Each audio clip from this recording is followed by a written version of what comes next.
we're recording now. I forgot to record.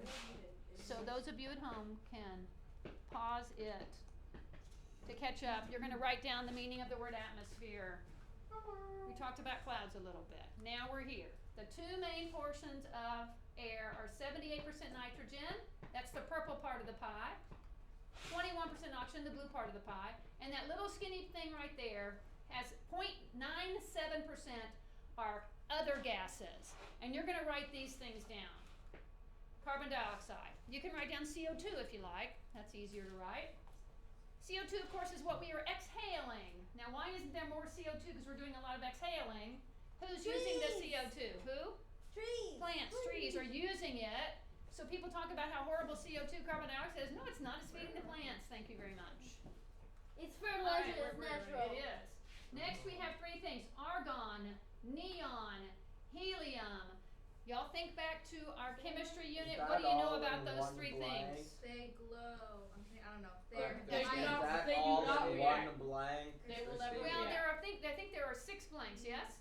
Yeah. Okay, so one blank says carbon dioxide, one blank says argon, one blank says neon. Wait, there's 7 blanks though. Well, okay, 7. Whatever. Next comes helium. If you remember, argon, neon, and helium are all noble gases. They don't react, right? They're noble. And so the only thing you mentioned, Olivia, that they glow. When we shine electricity through them, they glow with a certain color. Remember? All right, here come the other ones. There's 3 more. Krypton. Methane. That's 7, right? Methane.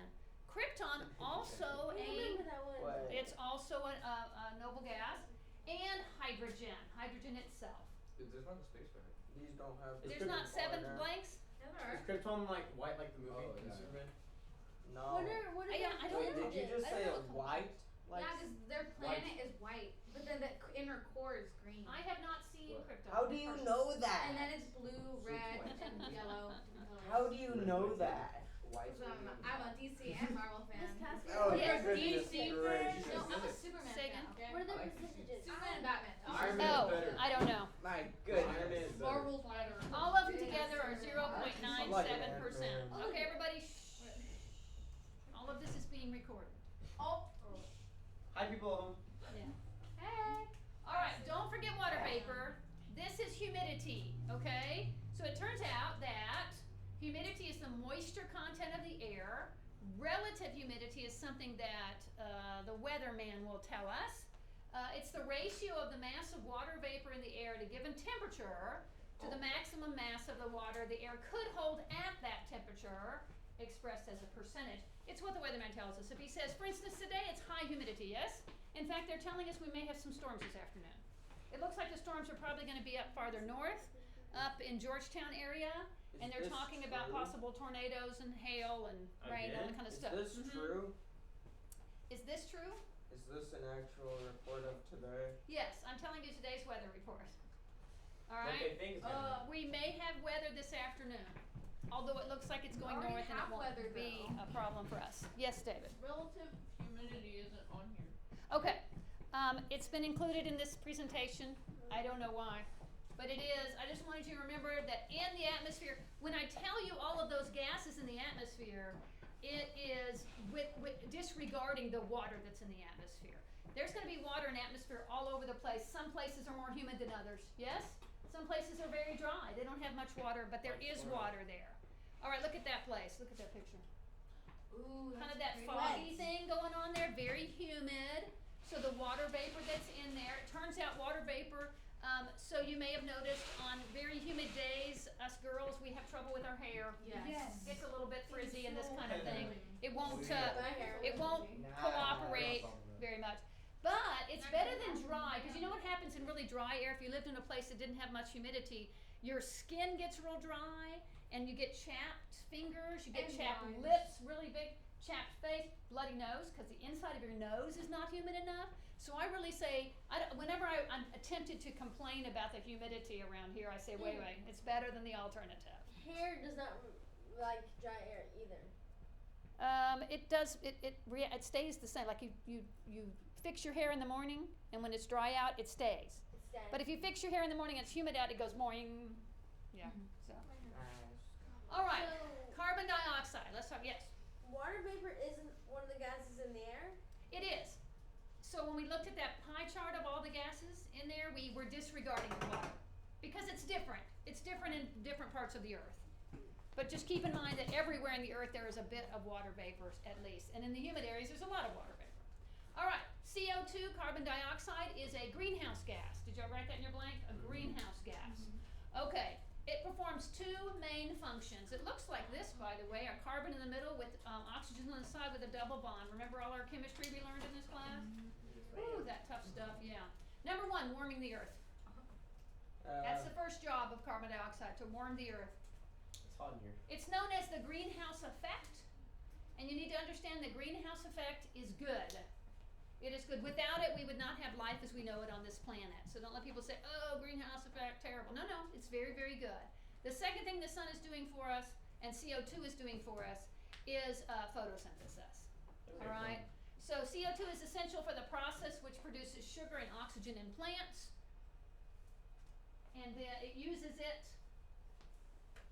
And then, of course, we use the oxygen and the sugar that the plants make to make the CO2 for the plants. That's a beautiful symbiotic relationship between plants and non-plants, or heterotrophs. Okay, so those two things that the CO2 is doing, warming the earth and participating in photosynthesis. Yes? All right. The greenhouse effect, the process by which certain gases, water vapor included, CO2, methane, the ones we already talked about, trap heat, that's your word, trap heat that radiates from the earth. So we see the earth over here in a greenhouse, right? It's like a greenhouse. It's protecting the earth from getting too cold. So you said carbon dioxide warms the earth Yes. and like radiates the heat and stuff. So is that their basis for global warming? Okay, we'll talk about that in just a minute. Okay, we'll get to global warming here in just a minute. All right, so this is why I wanted you to understand that the greenhouse effect is good. It's a good thing. Without it, we would be a barren, icy place. Kind of like the moon on the dark side, right? Like Pluto? Like Pluto. All right, so the greenhouse effect is a beneficial process keeping our planet warm. So sunlight comes in, it gets trapped in this blanket of CO2. It's like a blanket around the earth, and it bounces in there and keeps the earth warm. If you were going to guess and tell me what you thought was the just average temperature of the whole world, what average between cold, hot, everything, average, what would it be? 53. 60. Anybody else? 78. Yeah. What's the average temperature of the earth? 74. David's closest. It's 50. 50. Think about it, there's really cold places at the poles, right? So, but that's perfect for human life. Perfect. If it were 50 too warm, if it were too warm, Cold. things would start to boil away and stuff like this. But so the sun and CO2 work together to keep our planet in the perfect balance that it needs to be. Let's watch a little video. The greenhouse effect was discovered in 1824, but what is it? Without the greenhouse effect, the Earth would be a frozen ball in space. While the majority of our atmosphere is oxygen and nitrogen, a small fraction consists of greenhouse gases, such as carbon dioxide, methane, and nitrous oxide, as well as other trace gases. Water is also a significant greenhouse gas. The greenhouse effect works like a blanket around the Earth by trapping heat radiated off the surface of the planet. It's the same as putting on extra blankets or clothing. By doing so, you trap more heat inside the layers. Since the beginning of the Industrial Age, nitrous oxide used in fertilizer has increased 18%, CO2 from fossil fuel combustion 39%, and methane 148%. This warming is also increasing the temperature of the ocean, which evaporates more water. By adding more greenhouse gases, we have altered the natural cycle, and the Earth is getting warmer. Okay, I dispute that, and I apologize for that video. I disagree completely. It's wrong. Yeah, I disagree. I didn't put it in there, so. All right, global warming. What is global warming? It's too much of the greenhouse effect. And to be honest with you, I believe we might be headed toward a cooling time, which is troublesome. Ask the people, well, because if it gets too cool, guess what can't grow? Plants. And whether you eat plants or not, you depend on plants 100%. But if it's too hot. See, then you have a longer growing period. You have a longer growing season. Okay? Ask the people in Wisconsin if they would like it to be warmer on this planet. If there's more They would. CO2, which makes the greenhouse effect too much, we just plant more trees, and then get rid of The trees use it. get read the CO2 same is thing. food for plants, for crying out loud. Okay. Now, other pollutants, talked about NO2, and what was the other one they mentioned? Methane. Yeah. So those ones. Now, but to look at the data, to see the data of whether or not we're warming, the answer is overall we are not. I mean, slightly, but we're in a warming trend. But I think we're headed for a cooling trend. When I was in high school, we were in a cooling trend, and all of the articles, ice age is coming. We're all gonna starve, and I was like, okay, well now it's too hot and we have obesity problems. So they were wrong. The Scientists Earth's were wrong. going up and down like this, like It's going up always and down, rotating. and you have to look at it from a lot of data before you make some sort of claim like that video just made. What is obesity mean? Heavy, not skinny. I'm talking about if we don't have enough food, people are gonna starve to death. Versus we have lots of food and people are getting fat. That's the real problem. Yes. So global warming and all that is real. It's just not a big deal. It's natural. Yeah. That's true. We have warming trends, we have cooling trends. Warming that goes back and forth, and it all evens out in the end to where we have an average of about 50 degrees all over the earth. Okay? Does that mean that we should go pollute up the place and just have? No, of course not. We should try to not put pollutants into the air. I'm not supporting things that make the earth warm up faster. That's not my point. My point is people use it politically to scare you, and don't be scared. God's got it. It's like dropping a drop of food coloring into an Olympic-sized pool. Is it going to make a difference in the pool? No. No. We can't destroy the earth. You know what does a big job of raising temperature? A volcanic explosion. Can we control that? No. No. Also, you know what's warming the earth up? The sun is having a solar maximum or something. Can we control the sun? No. It's all natural. We just have to trust that God's We got can't it. even go close to the sun. It'll suck us in and burn us up. All right. Turns out there's something we are going to be looking at today called atmospheric pressure. So the atmosphere is like a blanket around the earth, and it's pushing down on it. Pressure means force applied over a unit of area. And atmospheric pressure is the pressure exerted by the atmosphere on all the objects within it. It turns out that there's a lot of mass in air. It's very heavy, actually. It's pushing down on us right now with a whole lot of pressure. We don't notice it because we're designed to live in this kind of pressure. If you took the pressure off of us, we would pop like a piece of popcorn. like Okay. going up a mountain. Yeah, we'll talk about going up a mountain. Miss Casper, can I have a pencil, please? Well, I got a bunch of pencils that have no tips on them. Finally have I can usually do So we were in my marine biology class. We were talking about creatures that live really, really far down in the ocean. There's lots and lots of pressure for those guys down there. And if you bring them up, and you bring them away from that pressure, they get deformed. So have you ever heard of something called a blobfish? Yeah. Yeah. So we think the blobfish probably looks like a normal fish when it's down there under all that pressure. You bring it up, it goes blob, and it has that goofy looking face and all that kind of stuff. So pressure is very, very intense wherever we end up being. So how heavy is air? How much pressure is riding on your shoulders? You're going to fill this in. 14.7 pounds per square inch. I'm strong. 14 points, that's 15 pounds per square inch pushing down on each square inch of your body. And think about how How do much babies gravity think has on us. It's like this. What now? Gravity has force on us. Oh yeah, gravity's pulling us down. Air pressure's pushing us down. We have all sorts of forces acting on us, but guess what? Our bodies have been designed beautifully to withstand the pressure and the gravity on this planet. It's a miracle. Is that why baby animals have trouble getting up? Like that? No. Not really, they're just needing to develop their muscles, that's all. You know, yes. So, one theory is that the flood, the reason why the dinosaurs are extinct is both because the flood killed most of them and because they couldn't live as well in the new environment, like the air pressure and all that changed. Probably like the weather changed. Yeah. Yeah, and then humans couldn't live as long because of that too. That's what a lot of people postulate. We don't know, right? Because we can't go back in time and find that out. But people did used to live hundreds and hundreds of years. Who's Methuselah lived 973 years, right? And we don't have that anymore, right? So it could be, some people believe that it said it rained from above and from below, and that that before the flood, the whole atmosphere was like giant, like it was a humid day every single day when you never saw blue sky. There was no rain before the flood. Yeah, it was just all sitting up there. Then when it all came, because people laughed at Noah because they're like, what do you mean it's going to rain? We don't even know what that word means. There's no such There word was as no rain. rain before the flood? No rain. It was just a human thing. This is what we think. This is what It's we like think. in one Then it verse all of fell down, and then we had clouds and blue sky. They hadn't seen blue sky before that. That's what we That's what we think. We don't know. It's a hypothesis, so it could be true. So here's a square inch. So it'd be like a bowling ball that's 14.7 pounds resting on your thumb. Ouch. That's a lot of pressure, right? That's pushing But down I don't on feel you. it. And we don't feel it because of our beautiful design. Okay, I said ouch, yeah. Let's watch a little movie that sort of a little video.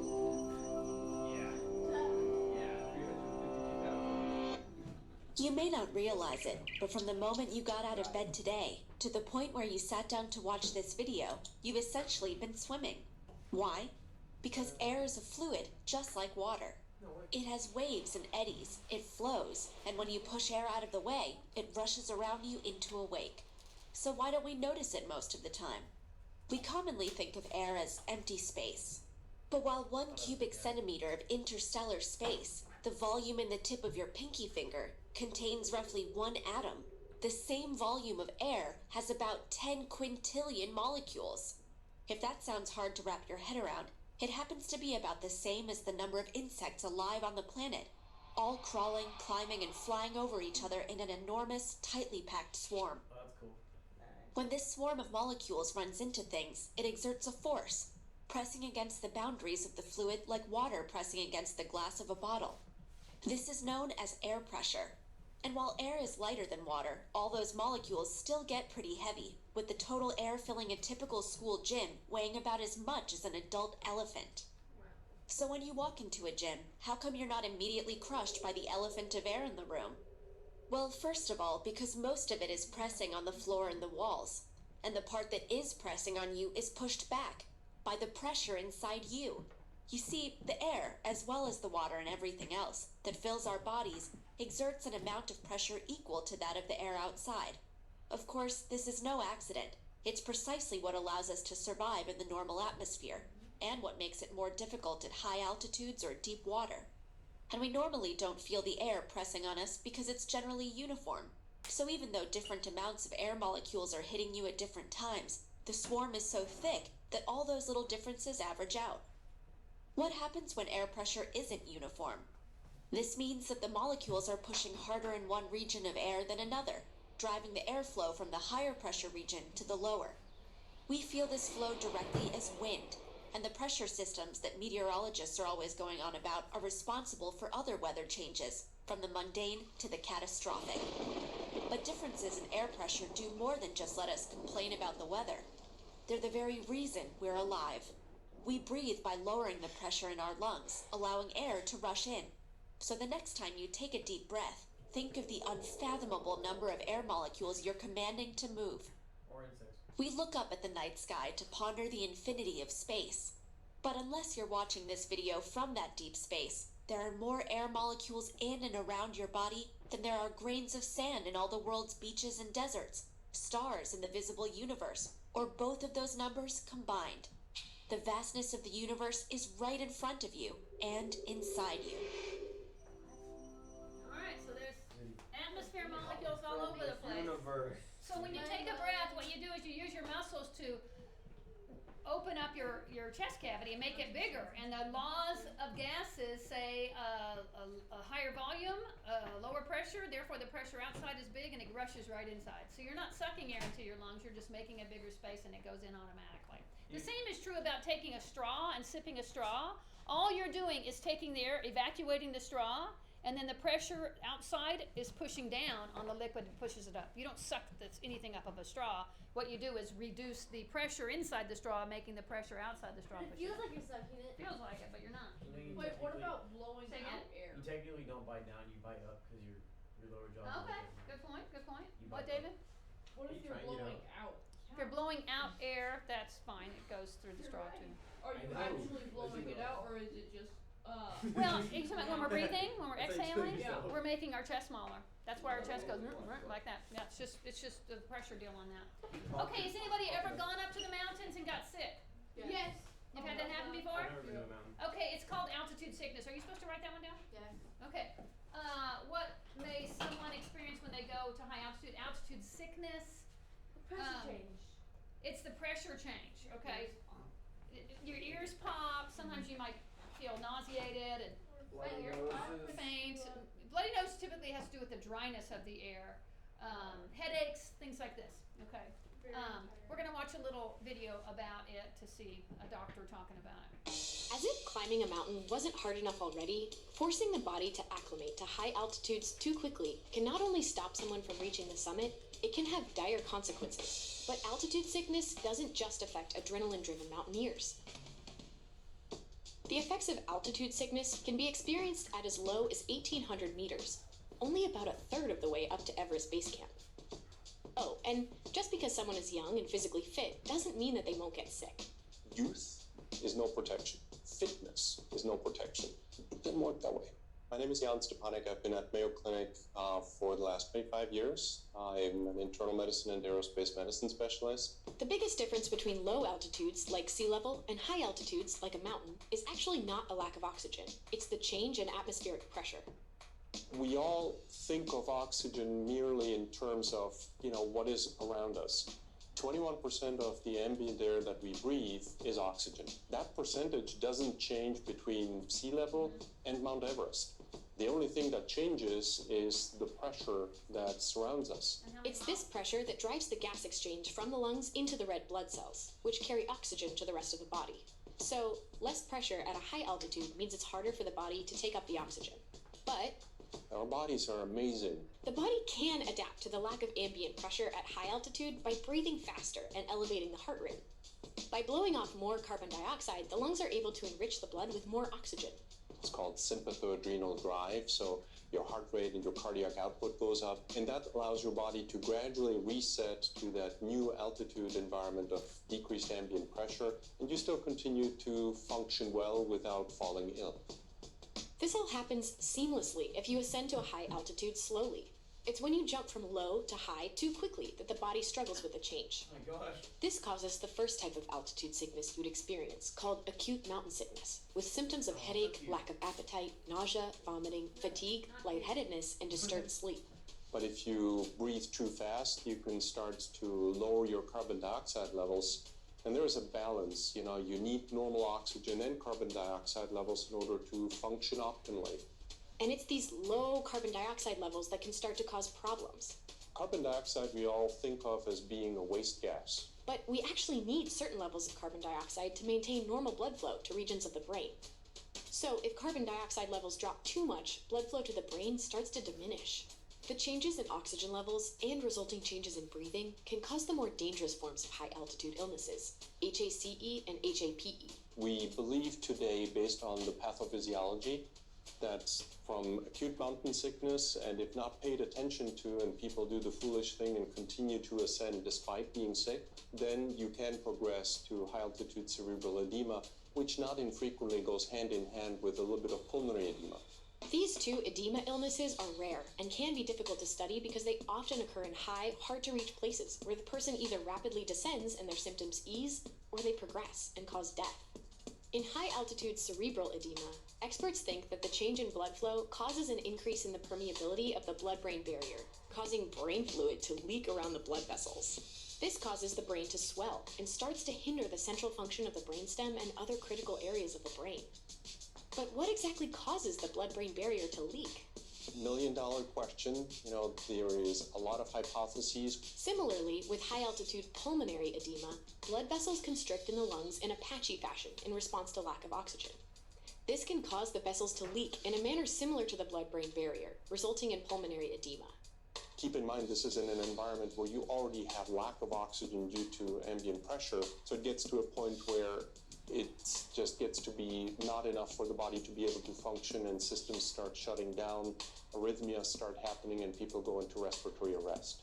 So this is the worst case scenario.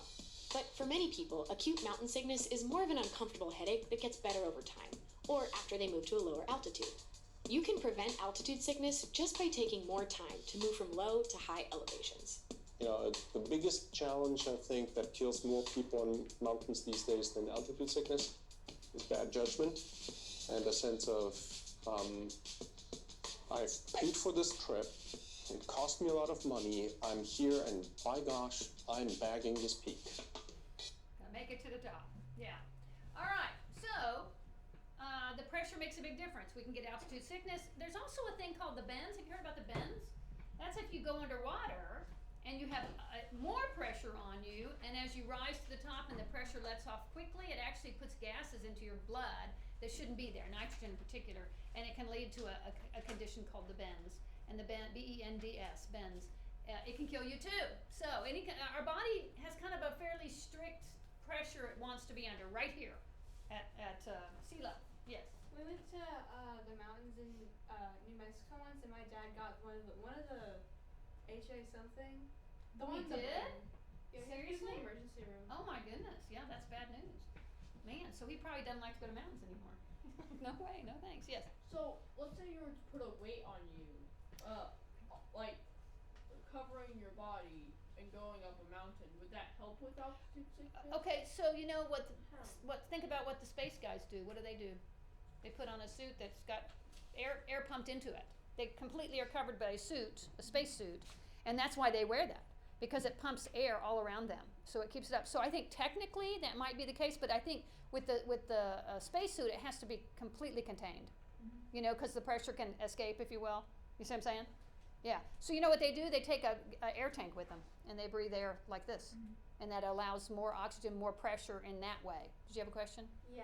So like if someone was skydiving, would that affect it? When you skydive, you don't really go that high into the sky, because getting in an airplane, when you get in an airplane like a commercial airplane, it has to be pressurized. If it's not pressurized, you are all dead, and it's happened before. Where somebody slowly got a leak. It was a famous golfer. I've told you all that story before. Payne Stewart was his name, and he was on a trip to go to a golf tournament, and in his private plane, and the plane is flying on autopilot, and they didn't respond to anybody talking to them, and so none of the pilots would answer them, and so they scrambled some jets up to fly next to it to say what's going, looking in there, and they saw that the windows were all frosted over, which means there was a leak inside the plane. The pressure dropped, everybody fell asleep and died. There was nobody flying the plane, and those jets had to follow that plane. They were going to shoot it out of the sky so it didn't hurt anybody when it crashed, when it ran out of fuel. It turns out the fuel, though, ran out over the ocean. So it kept flying until it got to the ocean, then it crashed when it ran out of fuel. So you have to have the right amount of pressure. You've all seen the, shows where an airplane gets in trouble and if somebody tries to open a door or something, what happens to everything? It all gets sucked out of the plane because the plane is pressurized. All right, that's why when you jump out of a plane, you can't get high enough to need a pressurized plane, because you can't. You'd open the door and everybody get sucked out. All right, so here we go. Air pressure is measured by using a thing called a barometer. Have we talked about the barometer? Probably. Why did we talk about the barometer? Under what conditions? Okay, well this is what a barometer looks like right here. And we're going to watch a little video about it, but here you go. This is the air pressure is measured in various units. Can y'all see okay? Or do you want to put the light on? I can see. I like the We measure pressure in units like millimeters of mercury. Hg is mercury, it's an element. Or atmospheres of pressure. Like right now, we should be under 1 atmosphere of pressure right now, where we are. PSI, that is pounds per square inch. Inches in mercury, Hg. All right, it says here that the average pressure for Texas, and I think Central Texas, is 29.93 inches of mercury. That's how it's measured by our weather guys in Austin. Other units include pascals and something called torr. All right, why do we have so many different units for measuring air pressure? I don't know.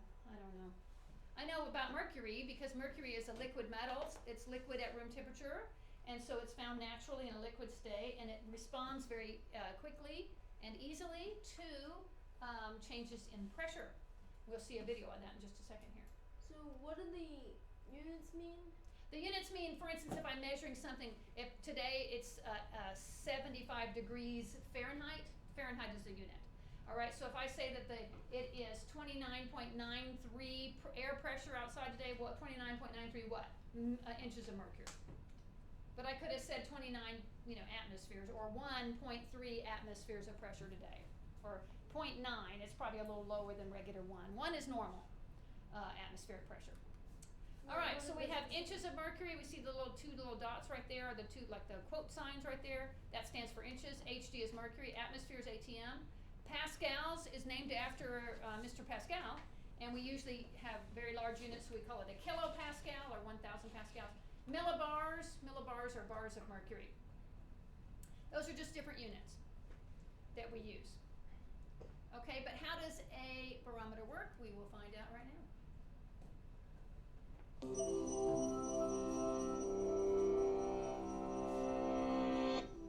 Aristotle famously said, "Nature fears of empty space," when he claimed that a true vacuum, a space devoid of matter, could not exist because the surrounding matter would immediately fill it. Fortunately, he turned out to be wrong. A vacuum is a key component of the barometer, an instrument for measuring air pressure. And because air pressure correlates to temperature, and rapid shifts in it can contribute to hurricanes, tornadoes, and other extreme weather events, a barometer is one of the most essential tools for weather forecasters and scientists alike. How does a barometer work, and how was it invented? Well, it took a while. Because the theory of Aristotle and other ancient philosophers regarding the impossibility of a vacuum seemed to hold true in everyday life, few seriously thought to question it for nearly 2,000 years, until necessity raised the issue. In the early 17th century, Italian miners faced a serious problem when they found that their pumps could not raise water more than 10.3 meters high. Some scientists of the time, including one Galileo Galilei, proposed that sucking air out of the pipe was what made water rise to replace the void, but that its force was limited and could lift no more than 10.3 meters of water. However, the idea of a vacuum existing at all was still considered controversial, and the excitement over Galileo's unorthodox theory led Gasparo Berti to conduct a simple but brilliant experiment to demonstrate that it was possible. A long tube was filled with water and placed standing in a shallow pool with both ends plugged. The bottom end of the tube was then opened, and water poured out into the basin until the level of the water remaining in the tube was 10.3 meters. With a gap remaining at the top and no air having entered the tube, Berti had succeeded in directly creating a stable vacuum. But even though the possibility of a vacuum had been demonstrated, not everyone was satisfied with Galileo's idea that this empty void was exerting some mysterious yet finite force on the water. Evangelista Torricelli, Galileo's young pupil and friend, decided to look at the problem from a different angle. Instead of focusing on the empty space inside the tube, he asked himself what else could be influencing the water. Because the only thing in contact with the water was the air surrounding the pool, he believed the pressure from this air could be the only thing preventing the water level in the tube from dropping further.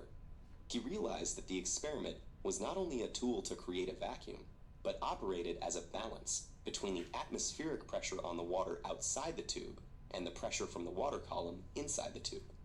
The water level in the tube decreases until the two pressures are equal, which just happens to be when the water is at 10.3 meters.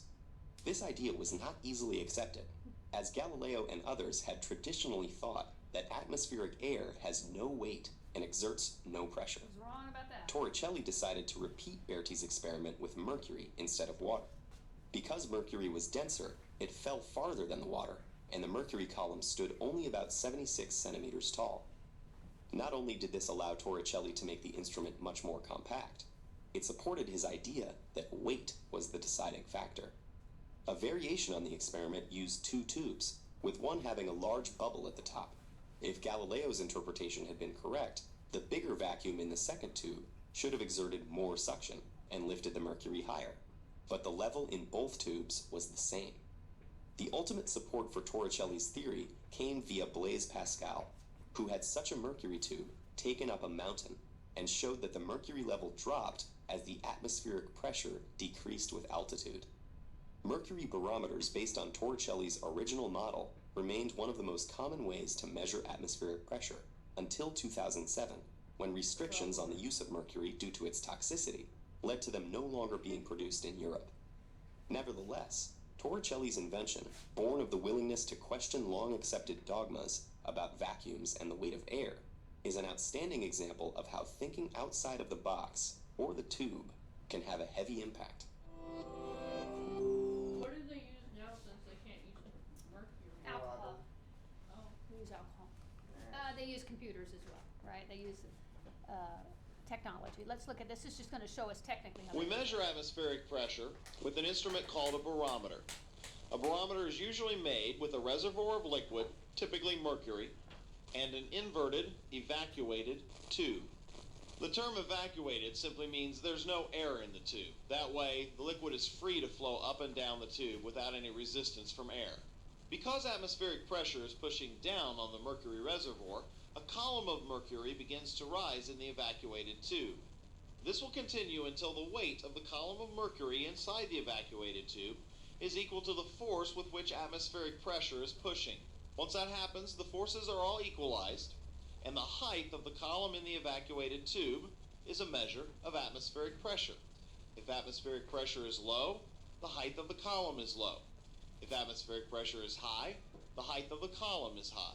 This is why atmospheric pressure is often reported in the units inches of mercury. Because to measure atmospheric pressure, we simply measure the height of a column of mercury in a barometer. And I'm pretty sure in Austin they measure it in inches of mercury, so they're still using mercury in Austin. Altitude and air pressure, as altitude increases, air pressure decreases. Are we getting close to filling our blanks out? And the reason this should make sense to you, because all the molecules It's decreases. decreases. The molecules of air, as they get closer to that, gravity's pulling them down too. All right, so there's more of them down here than there are up here. So you see there are fewer atoms. Now it's still 78% nitrogen and 21% oxygen up there, but there's fewer of them. All right, as a percentage they're the same. Down here we have more, so the lower we go down to the sea level, we'll see there's more atoms pushing on us. So you can see here, they're more concentrated down here at the bottom, and that's simply due to gravity. All right, effects of air pressure. If you have an air-filled bottle and close it tightly at a high altitude, you're at the top of a mountain, and what will happen to the bottle when you take it down to sea level? Pretty pressurized. What will the bottle look like?